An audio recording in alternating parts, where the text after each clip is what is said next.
Hi everybody.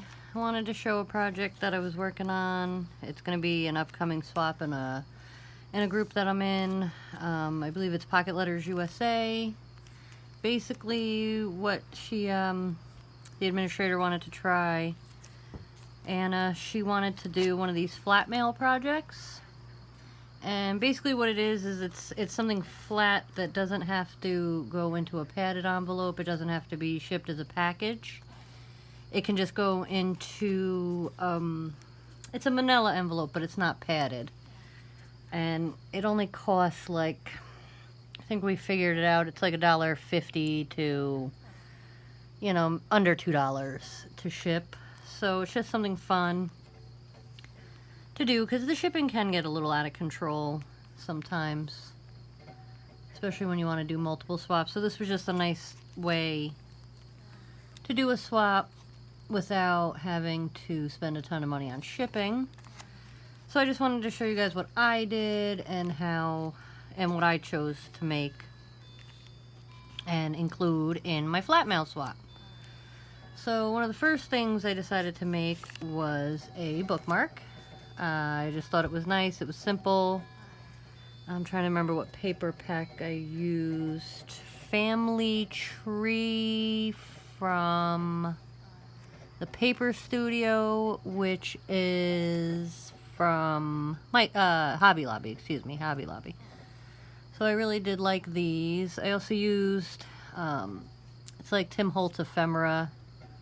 It's these little butterflies with some Tim Holtz words. I think that we got clearance at Hobby Lobby.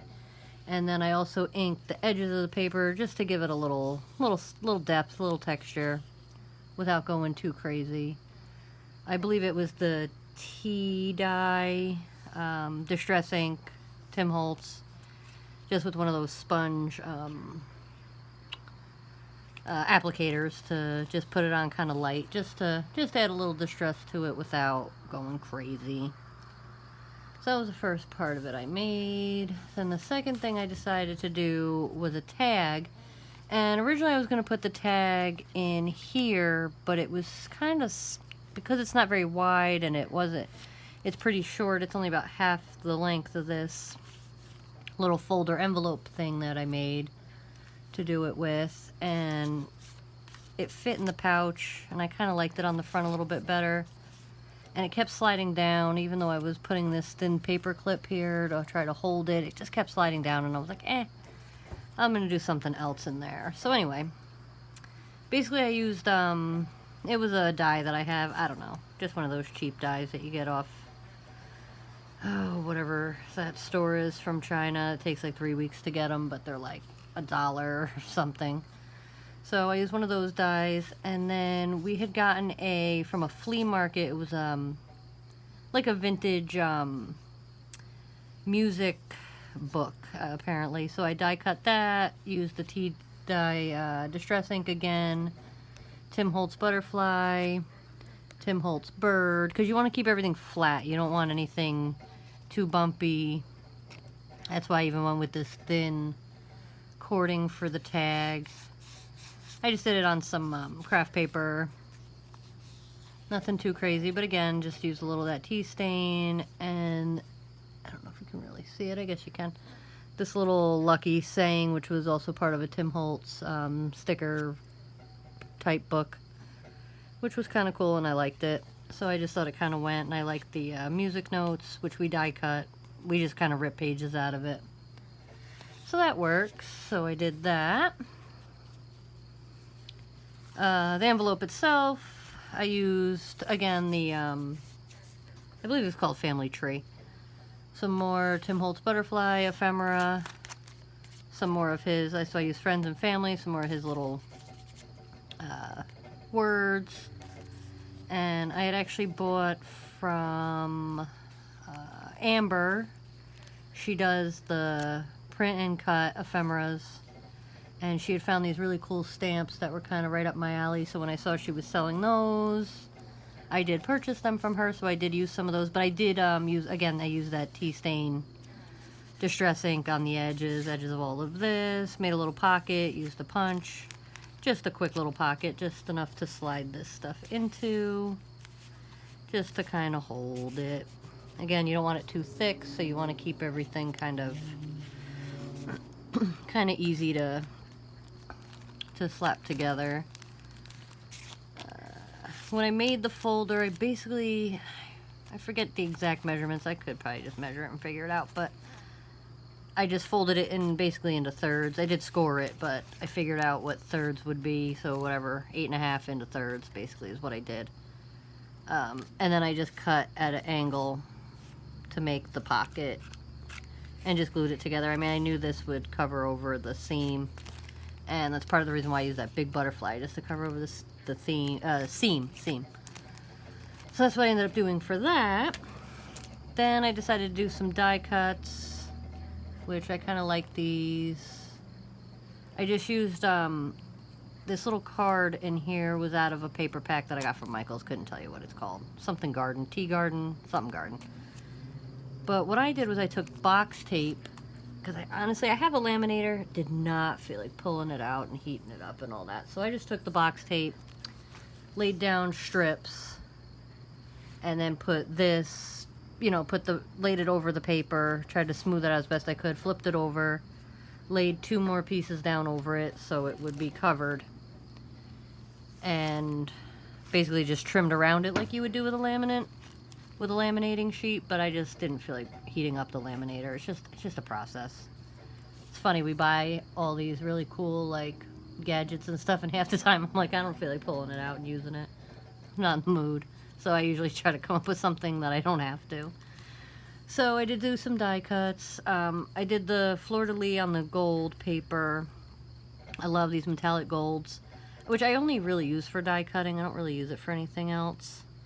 I probably could open this actually and show what I did. I also did hearts and a few fleur-de-lis and these, I don't know what you call them, stringy hearts. I don't know what you want to call them. Again, cheap dies. Cheap. I just, in good conscience, can't spend like $25 on a die. I can't do it. But the butterflies I thought were kind of cool. Again, I did that on the music paper. And then underneath, I did layer them twice. But that music paper is very, very thin. Oh, sorry, let me get better lighting here. But I used a craft paper. And what I thought is when the recipient receives it, you really just have to fluff these, and now you have a dimensional butterfly. And what I did was I did use my score tape, but I put like the littlest bit of score tape down, and then I took my finger and the oils from your finger and I just kept like tapping on it until it wasn't as tacky. So they should be pretty easy to peel off if you're careful.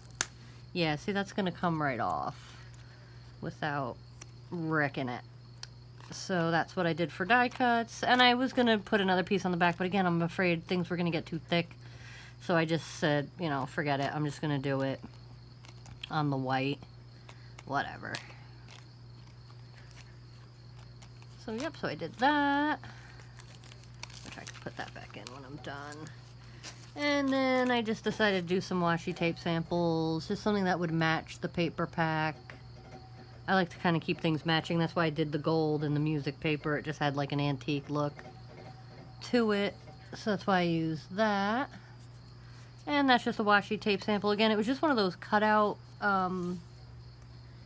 It's a flowery thing in like a pot. But again, I covered it in the box tape real quick. Packing tape, maybe you want to call it. And then just wrapped the washi around it so that they can peel it off. But then at the end, they'll have a nice piece of a little ephemera or something they can use that'll kind of match the whole set. But I just did washies that would kind of match, had that neutral-ish color. So then the last thing I did, which I kind of liked, which I did use this little paper clip, but the last thing I did was I just took one of my clear bags, used a doily. Okay, everybody knows that. But I found these really cool paper dolls that are, they're very vintage. I think it was like Victorian paper dolls or something. Excuse me. I've been kind of playing around with these. with the paper fans, the Victorian fans, which actually I worked on one. I might just show it real quick at the end of this. It is a prototype, so I might show a better one when I finally complete it. But yeah, and I cut out her little outfits, and I did leave the little tabs on there. She's got like 4 outfits. I just was fussy cutting, and I just really took my time. Didn't rush it. I was probably watching something on YouTube while I was doing it. Not a big deal. Just took my time, and I think they actually came out really cute. I was gonna ink them, but then I decided, let whoever receives them will do whatever they want to do with them. But I did leave the little tabs on, but they could always be cut off, and the dresses could be glued directly on to her if they want to be used as a project. So I was actually kind of happy with that. It was a quick, easy thing to do, kind of a no-brainer. Didn't have to think too hard about it. And these bags, however I folded this into thirds, they like just fit. It bends over a little bit, but I'm not gonna make a big to-do over that. That's fine with me. Oops, I just want to tuck down my doily. Make sure it's not. Okay, and that was a little longer because it's a little thicker and it is a tighter fit. It actually stays better in the envelope without falling. So was that. And actually, I will grab the fan that I did just to show it real quick. And like I said, I'll probably show a better one when I get to it. When I get a better one made. I just was kind of messing with it, trying to figure out how to really put it together a little better. When I went and looked up Google Images again, and just kind of seeing how people put them together. And I didn't want to glue them because I really wanted it to open and close like a fan. Okay, I just wanted to fix that real quick. Put that back on there so I don't lose it.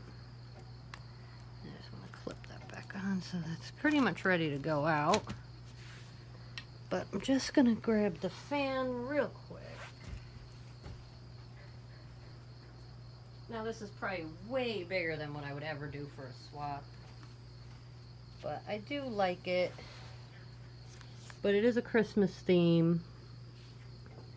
But it's quite big. I would not print it out this large again. But again, it was just fussy cutting.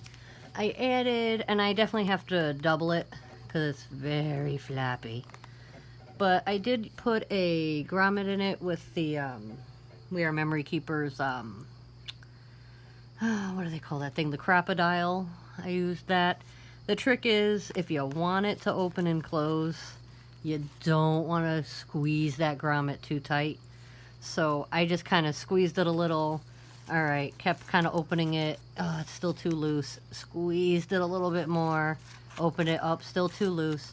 Squeezed it a little bit more, and then it was like, okay, now it's holding open instead of just like flopping down. But next time I will definitely double up the paper. And again, I'm not going to make them this big. But I also just added some lace to the ends, but I added them on individually instead of trying to do like the whole thing because I still wanted it to open and close. And they always seem to have some kind of tassel hanging from the bottom of them. So I just used some eyelash trim real quick. I might make a tassel or something, even just out of yarn or something. But for now, I was kind of happy with that. And then I just stickled these little girls. It is a Christmas theme one, but I just was kind of playing with it and just trying to figure it out. Because I did make a smaller one, and I put the grommet in way too tight, and it was closed when I put the grommet in, and there was no way it was opening. So what I ended up doing was just taking a pair of scissors, cutting it off, and I'm going to end up gluing that one together and just adding some flowers and laces and trim. And it'll have to be, I'll have to glue it, you know, up and down the sides so that it will stay open, but it can still be used for something. It's not totally trashed. But these, because people I've actually seen online actually make cards out of them, which I thought was kind of interesting. They'll like write sentiments on the backs of them. But like I said, I am going to thicken it, and it would also finish off the back where like the lace is. I tried to thicken it a little bit this way just 'cause I was being lazy and didn't really feel like fussy cutting around them a second time. But I should have sucked it up and did it. But, you know, hindsight's 20/20. But again, like I said, this was kind of just playing around, just trying to figure it all out. But, again, pretty happy with them. Might even laminate them. That could be interesting. Well, I don't know, because the grommets, then they're not long enough. Yeah, it's a thing. It's a thing. And what's happening is, like, these ones are starting to get weak right here where I put that thing. But again, it's not total trash. It can be used for something. I think it's just going to get used here at the house. I mean, I'm not going to send this to anybody like this, but again, it's a little floppy, so I would definitely double it. But yeah, but that's basically what I made. Just wanted to show it real quick. It's getting late. Got to work in the morning. It's already 11, so I think I'm done. I just wanted to talk about the flat mail project. I know it's kind of like a thing, I think, with some of the Facebook swapping groups, so... and there are some tutorials out there. Pinterest really didn't have much when I was... They show a lot of, like, the loaded envelopes. I'm like, yeah, but the whole point is to keep this under 1/4 of an inch. You want to make sure that it flexes so that it can go... So it can just get sent out. I mean, really, you don't even have to go to the counter necessarily. I mean, if you put $2 worth of stamps, you put 4 stamps on there. Because what are stamps now? 50 cents a piece? I don't even know what a stamp is, honestly, these days. It's kind of ridiculous, but I really don't. I think they're 50 cents. But anyway, you put like $2 worth of stamps, you probably be covered, and it'll ship.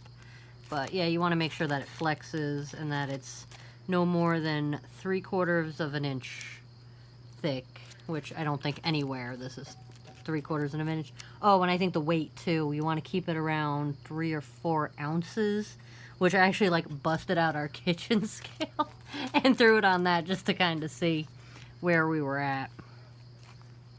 So like I said, I might just slap 4 stamps on it just to cover. I don't mind spending an extra 50 cents.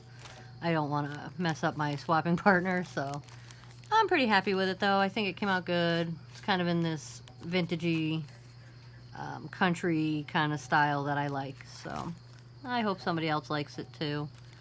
I don't ever want to disappoint anybody in something I make just because they don't like my style. Not that I feel like my construction is bad or my designs are bad, but so far so good. But anyway, that's what I made, and thanks for watching and listening to me ramble.